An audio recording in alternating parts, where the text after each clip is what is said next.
Dan had 44 birthdays, and every single one of them was worth celebrating.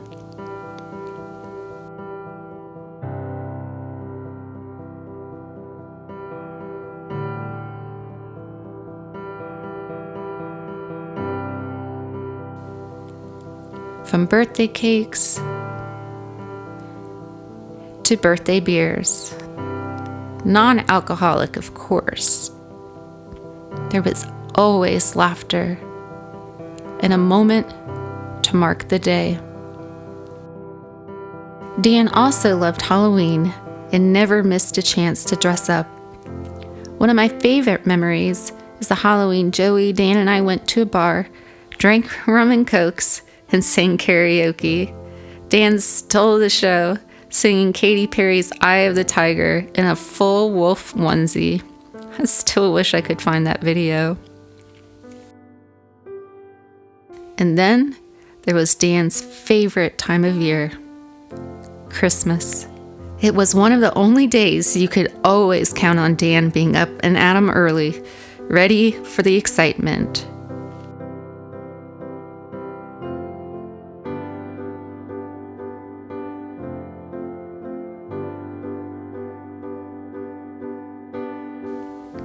But no matter how old he got, some things never changed. After the presents were opened, or after staying up too late watching A Christmas Story, he would always need a good Christmas nap.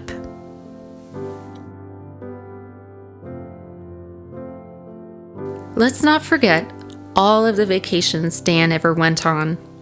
Ever a fan of Disney, we Wilkens were lucky enough to take many memorable trips to Disney World together.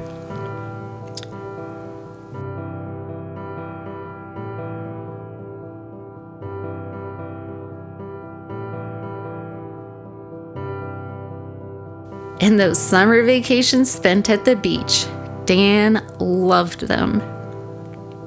He'd spend all day in the water and then take a nap under the umbrella. There was even that surprise cruise vacation he went on. What a special memory. A huge moment in Dan's life was his high school graduation. Man, oh man, was he glad to be free from that place.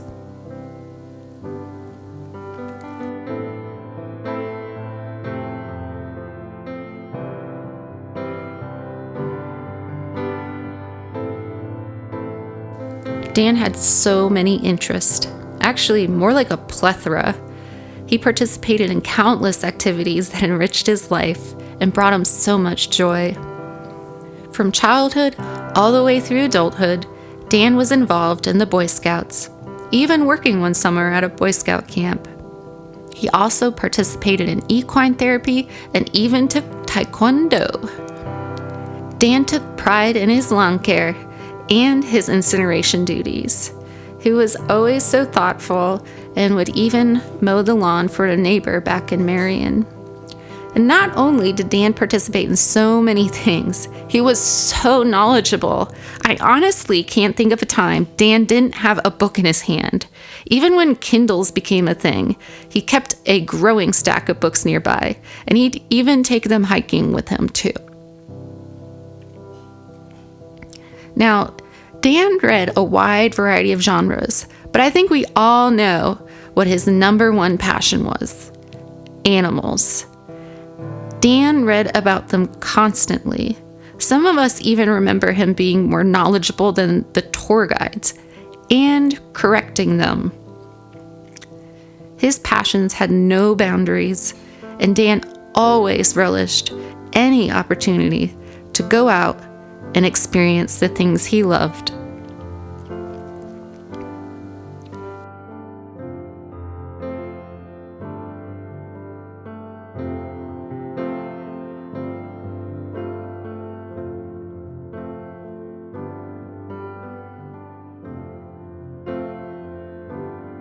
I can say from the bottom of my heart that there was something Dan loved more than anything, and that was the people in his life.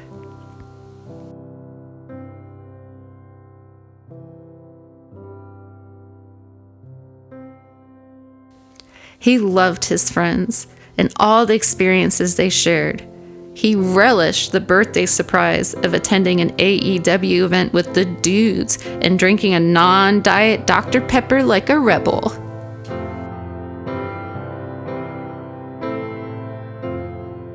And as we all know, dogs are never just dogs. They're family.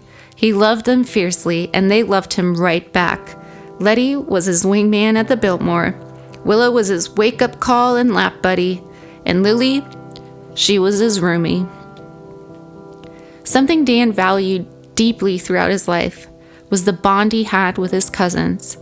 Each one of you held a special place in his heart, especially his male cousins. You were his cousins, like brothers to him.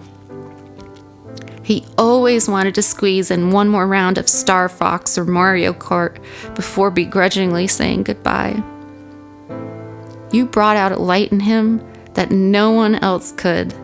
That's worth celebrating. And I know he celebrated every chance he had to be with you guys.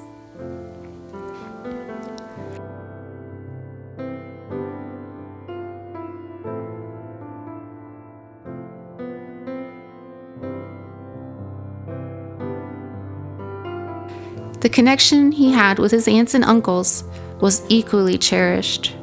You enriched his life with so much love, wisdom, and experience. He carried that with him always.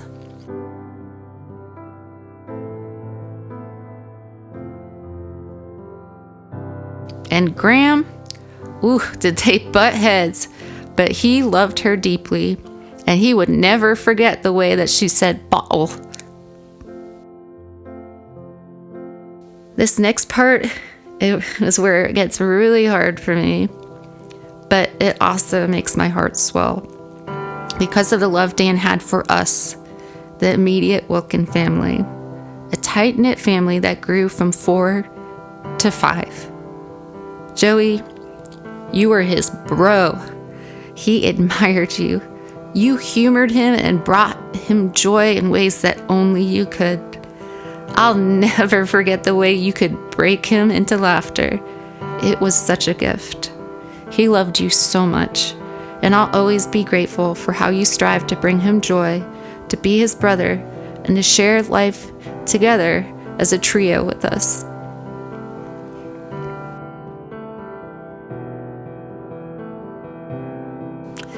And then there's me, his sis.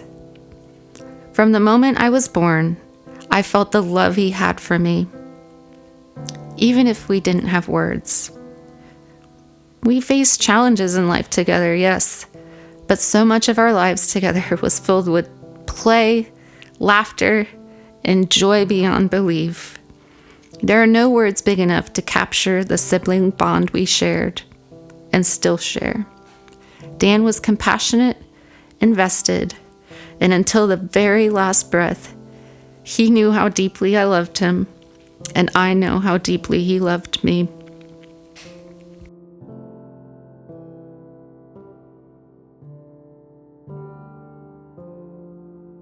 Now, Mom and Dad, there is no connection stronger than that of a parent and a child. Dad, the inside jokes and quotes you two shared brought him so much joy. Your bond over old TV shows, especially Groucho Marx, was something uniquely yours and so meaningful to him. Mom, you were his rock, his pillar, his advocate, his shopping and Chick-fil-A buddy. Dan loved you fiercely. The bond between a mother and a son is unbreakable. Though the pain is sharp now, I know that he remains a part of you. We all witnessed the unconditional love you gave him, and I want to honor that.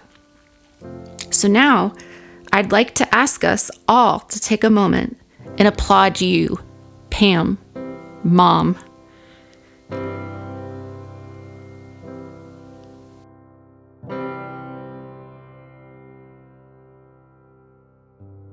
Today is about celebrating Dan, yes, but to celebrate him is also to celebrate you, for giving him such a beautiful, fulfilling life. We were a unit, a powerfully connected one, and still are.